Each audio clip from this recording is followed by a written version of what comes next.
Ako po ay buong kababaang loob na humihingi ng pasensya sa aking nagawang statement. Wag po tayo magpapogi sa media, sir. Ilan po masasabi ko rito. Okay. Sana naman po, sir, ganito. Magbigyan niyo ako ng chance. Mali-mali po yung sinasabi niyo, sir. Hanggang ngayon wala pong binabayad sa akin kahit 5. Wala pala eh. So be it. Wag niyo po sana akong gawing instrumento dito para magpapogi kayo sa media. Hindi kami nagpapapogi dito. Magpapapogi kayo, sir. Magandang araw po sa inyong lahat, lalong-lalo na kay Attorney Ralph Calimisan. Ako po ay buong kababaang loob na humihingi ng pasensya sa aking nagawang statement sa press briefing nyo kahapon.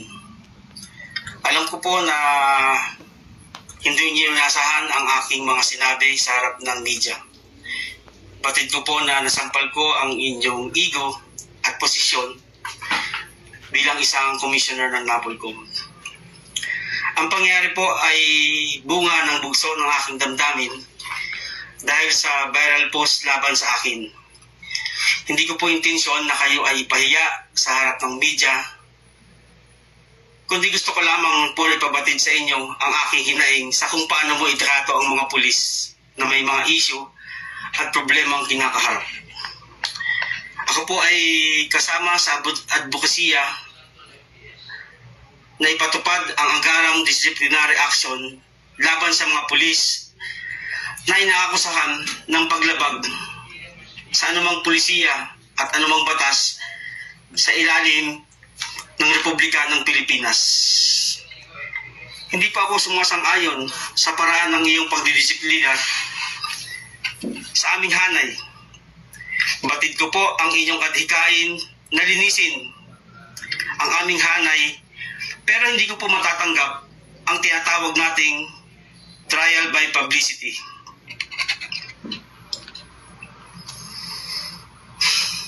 Na inyong ginagawa.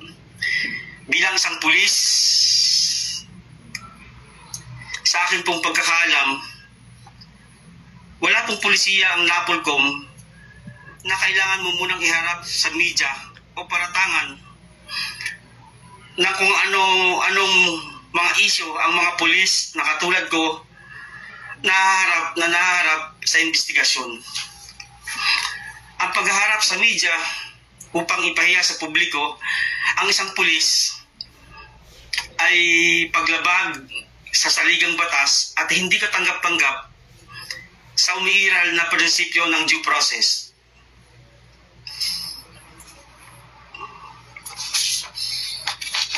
Bilang paggalang sa inyong posisyon at kapangyarihan,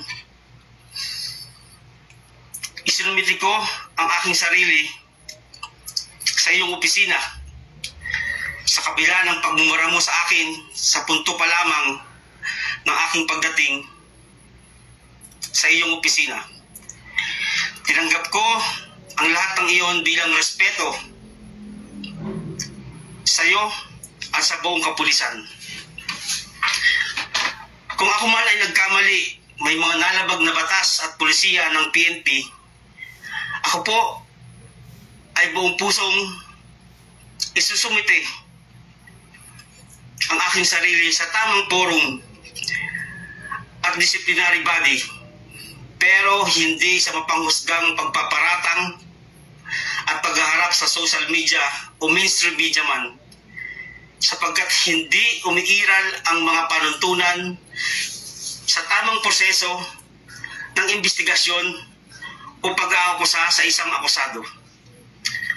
Alam ko po, sir, na kayo ay isang abogado at alam ninyo ang mga technicalities sa namang investigasyon, maging ito man ay administratibo, kriminal, o sibil.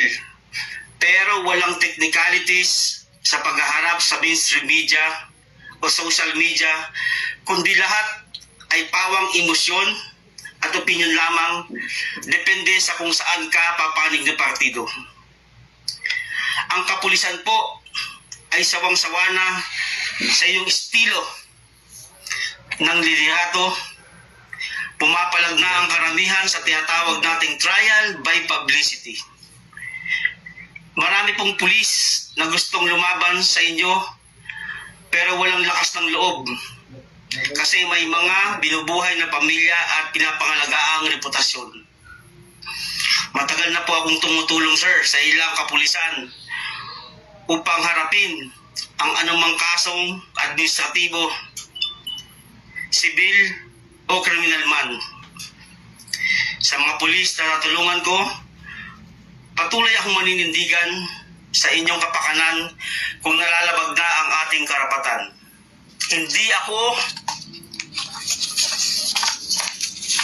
Hindi ako manghihinayang na itaya ang serbisyo ko kung nakikita ko na ganito ang paraan at proseso ng pagdisiplina ni NAPOLCOM Commissioner.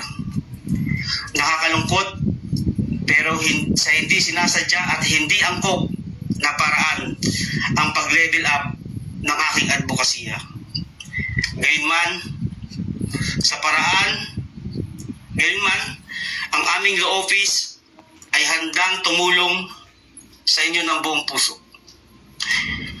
Buong tapang ko pong inamin sa harap ng media ang mga kasong administratibo na inyong nabanggit kahit alam po na mababas ako ng taong bayan.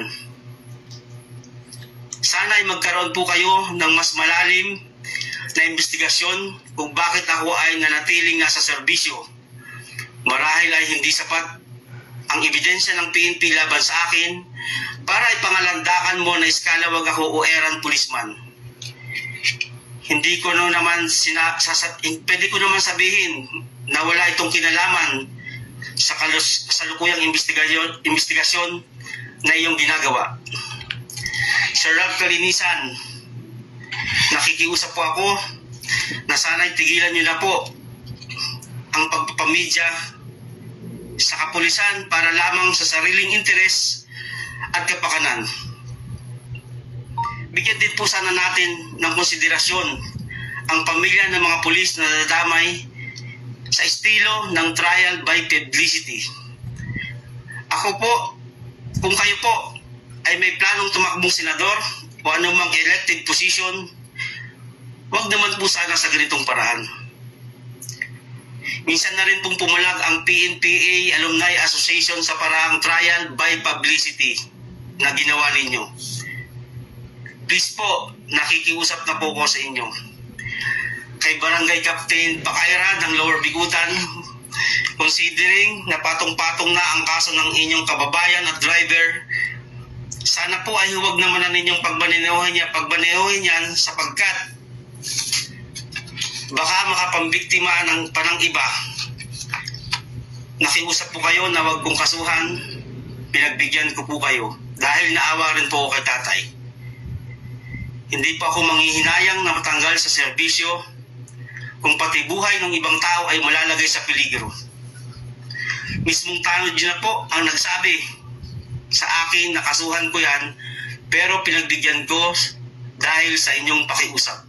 Maraming salamat po.